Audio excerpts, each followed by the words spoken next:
আসসালামু আলাইকুম। আজ রান্না করব আলু দিয়ে মুরগির ঝোল। আপনাদের হাতের কাছে যাদের দেশি মুরগি আছে তারা দেশি মুরগি নেবেন, আর যাদের কাছে নেই তারা চাইলে এরকম হার্ড চিকেন ব্যবহার করতে পারেন। সাথে আমি 4টা মাঝারি সাইজের আলু ছিলে এভাবে মাঝখান থেকে কেটে নিয়েছি। এই হার্ড চিকেনটা আসলে ডিম পাড়া মুরগি, যেটাকে লেয়ার মুরগিও বলা হয়ে থাকে। দেশি মুরগির মতো এর হাড্ডি এবং মাংসটা শক্ত হয় এবং টেস্টটাও দেশি মুরগির মতোই হয়। আর আমি এটাকে কেটে কুটে নেওয়ার পর 800 গ্রাম হয়েছে, আর এরকম মিডিয়াম সাইজ করে এটাকে কেটে নিয়েছি। এবারে চলুন রান্নাটা শুরু করা যাক। তার আগে প্রথমে আমি একটা মশলা তৈরি করব, যেটা মাংস রান্নায় ব্যবহার হবে। প্রায় 2 ইঞ্চি পরিমাপের এক টুকরো দারুচিনি নিয়ে নিলাম। একটা শুকনো মরিচ নিচ্ছি, এটা ঝালের জন্য নয়, এতে করে মশলার কালারটা অনেক সুন্দর আসে। 4-5টা দিয়ে দিচ্ছি সবুজ এলাচ এবং সাথে দিয়ে দিচ্ছি 4-5টা লবঙ্গ। লবঙ্গ যেন বেশি না হয় সেটা খেয়াল রাখবেন।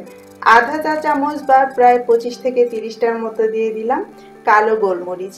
এবার এই সবগুলো একসঙ্গে শুকনো তাওয়ায় একটু টেলে নিতে হবে, পুড়িয়ে ফেলা যাবে না। তারপর এটাকে গ্রাইন্ডারে করে আমি এইভাবে গুঁড়ো করে নিয়েছি। দেখুন, মরিচটা দেওয়ার কারণে কালারটা অনেক সুন্দর এসেছে এবং আমাদের রান্নায় ব্যবহার করার পর সেটার কালারও অনেক ভালো আসবে। এবারে চলে এলাম মূল রান্নায়।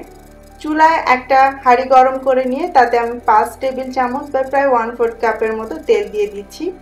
তেলটা হালকা গরম হতেই আমি এর মধ্যে দুটো দিয়ে দিচ্ছি তেজপাতা। বেশি গরম তেলে দিচ্ছি না, তাহলে তেজপাতাটা বেশি পুড়ে যাবে এবং এর ফ্লেভারটা নষ্ট করে দিবে। একটু অপেক্ষা করতেই তেলটা যখন গরম হতে শুরু করবে তখন আমি এর মধ্যে প্রায় 1/3 কাপের মতো পেঁয়াজ কুচি দিয়ে দিলাম। এবার দেখুন আস্তে আস্তে তেলটা গরম হচ্ছে, আমাদের পেঁয়াজটাও ভাজা হবে, সাথে ওই তেজপাতাটাও কিন্তু ফোড়ন হবে। এতে করে তেজপাতা পুড়েও যাবে না, আবার ফ্লেভারটা সুন্দর মতো ছড়াবে।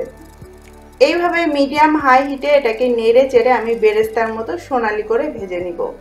যখন পেঁয়াজের কালারটা এরকম সোনালি হয়ে যাবে তখন আমি এর মধ্যে 1/3 কাপ দিয়ে দিচ্ছি পেঁয়াজ বাটা, এতে করে গ্রেভিটা বেশ গাঢ় হবে।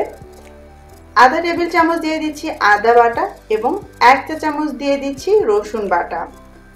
তারপর এই সব কিছু একসঙ্গে একটু নেড়ে নিচ্ছি, না হলে এদিকে পেঁয়াজটা পুড়ে যেতে থাকবে। একটু জাস্ট এটাকে নেড়ে চেড়ে মিশিয়ে নিব যতক্ষণ না এগুলোর কাঁচা গন্ধটা সরে যাচ্ছে। যখন এর কাঁচা গন্ধটা সরে যাবে তখন আমি এর মধ্যে দিয়ে দিচ্ছি আধা টেবিল চামচ ধনে এবং জিরা বাটা। আমি 1 টেবিল চামচ করে ধনে এবং জিরা একসঙ্গে ভিজিয়ে রেখে তারপরে বেটে নিয়েছি, সেখান থেকে জাস্ট আধা টেবিল চামচ আমি এখানে ব্যবহার করছি। আপনারা চাইলে গুঁড়াটাও দিতে পারেন। এবং 1 টেবিল চামচ দিয়ে দিচ্ছি লাল মরিচের গুঁড়ো। যে যেমন ঝাল খান এখানে ততটাই মরিচের গুঁড়ো ব্যবহার করবেন। আর একটু দিয়ে দিলাম হলুদের গুঁড়ো আধা চা চামচের মতো। আর এই রান্নায় ঝালটা একটু বেশি হলে ভালো লাগে, তবে অনেক বেশি নয়। একদম কম ঝালে এই মুরগিটা রান্না করলে আমার কাছে খুব একটা টেস্টি লাগে না, তবে তারপরও আপনাদের পছন্দ মতো ঝালটা অ্যাডজাস্ট করে নেবেন। কষিয়ে নিব এটাকে বেশ কিছুক্ষণ ধরে। মাঝে মাঝে অল্প অল্প করে একটু পানি অ্যাড করব যাতে মশলাটা শুকিয়ে প্যানের সঙ্গে আটকে না যায়। প্রায় 2-3 বারে এইভাবে আমি অল্প অল্প করে পানি অ্যাড করব আর মশলাটাকে কষিয়ে নিব। মশলাটা কষে যখন তেলটা আলাদা হতে শুরু করবে ঠিক সেই পর্যায়ে আমি এর মধ্যে স্বাদ মতো লবণ দিয়ে দিচ্ছি। এটাও আপনাদের টেস্ট অনুযায়ী দিতে হবে। তারপরে সেই ধুয়ে কেটে রাখা মাংসগুলো এতে দিয়ে দিচ্ছি। রানের অংশটা হালকা করে একটু চিড়ে দিলে মাংসটা তাড়াতাড়ি সেদ্ধ হতে পারে এবং এর ভেতরে ঠিকমতো মশলাটাও ঢুকতে পারে। তারপর এই মাংসটা আমি মশলার সঙ্গে খুব ভালো করে কষিয়ে নিব। মুরগি রান্নার ক্ষেত্রে এটাই হচ্ছে একটা মেইন ট্রিক্স। আমরা অনেক সময় খুব অল্প একটু সময় ধরে একটু নেড়ে চেড়ে এটাকে কষিয়ে নিই, কিন্তু মুরগিটাকে যদি আপনি আধা সেদ্ধ হওয়া পর্যন্ত অনেকক্ষণ ধরে কষিয়ে নেন তাহলে ওই ঝোলটার টেস্ট অনেক বেশি ভালো হয়। এবং এই ক্ষেত্রেও এই মশলাটা যাতে পুড়ে না যায় আবার প্যানের সঙ্গে আটকে না থাকে সেজন্য অল্প অল্প করে পানি দিবেন যখন দেখবেন মশলাটা শুকিয়ে আসবে, এবং এটাকে নেড়ে চেড়ে কষিয়ে নেবেন যতক্ষণ না এই মাংসটা প্রায় আধা সেদ্ধ হয়ে যাচ্ছে। এভাবে করে দেখবেন আপনার মুরগির ঝোলের টেস্টটাই পাল্টে যাবে। আমার এটা মন মতো কষানো হয়ে গিয়েছে। আমি প্রায় 15-20 মিনিট ধরে অল্প অল্প করে পানি দিয়ে এটাকে কষিয়ে নিয়েছি। একটু লেন্থি প্রসেস, তবে রান্নার টেস্টটা অনেক বেশি ভালো হয়। এবার আমি এর মধ্যে পানি দিয়ে দিচ্ছি। ততখানি দিতে হবে যতখানি আপনার মাংসটাকে সিদ্ধ করবে পুরোপুরি এবং আপনার পছন্দ মতো ঝোল এতে থাকবে। আমি আপাতত এইটুকুন দিলাম, মেপে দিইনি। দেখবো মাংস যদি সেদ্ধ না হয় তাহলে আরও একটু দিব এবং আমার প্রয়োজন মতো ঝোল রেখে দিব। তারপর এটাকে আমি ঢেকে দিচ্ছি এবং চুলার আঁচটা আমি এবার মিডিয়াম লোতে করে দিচ্ছি। ততক্ষণ পর্যন্ত রান্না করব যতক্ষণ না মাংসটা ঠিকমতো সেদ্ধ হচ্ছে। আমি এবার ঢাকনাটা খুলে নিচ্ছি। আমি এর মাঝে দু একবার ঢাকনাটা খুলে নেড়ে চেড়ে দিয়েছি এবং সামান্য একটু পানিও অ্যাড করেছিলাম যাতে মাংসটা ঠিকমতো সেদ্ধও হতে পারে আবার কিছুটা ঝোলও থাকে। একটু নেড়ে চেড়ে মিশিয়ে দিয়ে এবার আমি এর মধ্যে সে কেটে রাখা আলুগুলো দিচ্ছি। আলুগুলো আমি আগে থেকে দেইনি, তাহলে এগুলো গলে যেত। সামান্য একটু পানিও অ্যাড করে দিচ্ছি যাতে আলুটাও সেদ্ধ হতে পারে।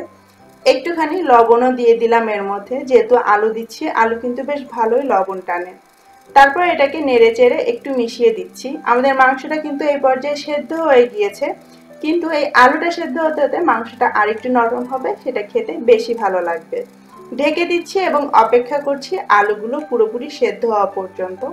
এবং এর ফাঁকে মাঝে অবশ্যই আপনাকে একটু নেড়ে চেড়ে দিতে হবে যাতে আলুগুলো উল্টে পাল্টে যায় এবং চারপাশে সুন্দরভাবে সেদ্ধ হতে পারে। এবার ঢাকনাটা তুলে আবারও আমি একটু নেড়ে চেড়ে মিশিয়ে দিচ্ছি। আমার মেশানো হয়ে গিয়েছে। এবার আমি এর মধ্যে 4-5টা কাঁচা মরিচ দিয়ে দিচ্ছি যাতে সুন্দর একটা গন্ধ এর মধ্যে আসতে পারে। তারপর সবশেষে দিয়ে দিব সেই যে আমরা গরম মশলাটা রেডি করলাম সেটা। যতখানি হয়েছিল সেখান থেকে ঠিক 1.5 চা চামচ গরম মশলা আমি এখানে দিয়ে দিচ্ছি। আপনারা চাইলে বেশি করে বানিয়ে রেখে দিতে পারেন, তাহলে পরবর্তীতে আপনাদের রান্নার কাজে ব্যবহার করতে পারবেন। এবারে আবারও সবকিছু একসঙ্গে নেড়ে মিশিয়ে দিচ্ছি। আমাদের রান্না কিন্তু শেষ হয়ে গিয়েছে, আলুও সেদ্ধ হয়ে গিয়েছে, মাংসও সেদ্ধ হয়ে গিয়েছে এবং আমার প্রয়োজন মতো ঝোলও আমি এখানে রেখেছি। এবার আমি এটাকে ঢেকে দিব এবং চুলার আঁচটা একদম লো করে দিয়ে জাস্ট 5 মিনিট আমি এটাকে রান্না করব যাতে গরম মশলার ফ্লেভারটা মাংসের মধ্যে সুন্দরভাবে ছড়িয়ে যায়। 5 মিনিট পরে আমার রান্না একদম শেষ। আমি নেড়ে চেড়ে মিশিয়ে নিচ্ছি। এবার আপনি চাইলে গরম গরম হাঁড়ি থেকেই তুলে নিয়ে খাওয়া আরম্ভ করতে পারেন। রুটি, পরোটা, লুচি, ভাত, পোলাও যে কোনো কিছুর সঙ্গেই কিন্তু ফাটাফাটি লাগে। তবে আমার সবথেকে বেশি পছন্দ গরম ভাতের সঙ্গে ডাল, লেবু আর এই আলু দিয়ে মুরগির ঝোল। আশা করছি আমার আজকের এই সিম্পল রান্নাটি আপনাদের ভালো লেগেছে। কেমন লাগলো কমেন্ট করে আমাকে অবশ্যই জানাবেন। আজকের মতো বিদায় নিচ্ছি। আল্লাহ হাফেজ।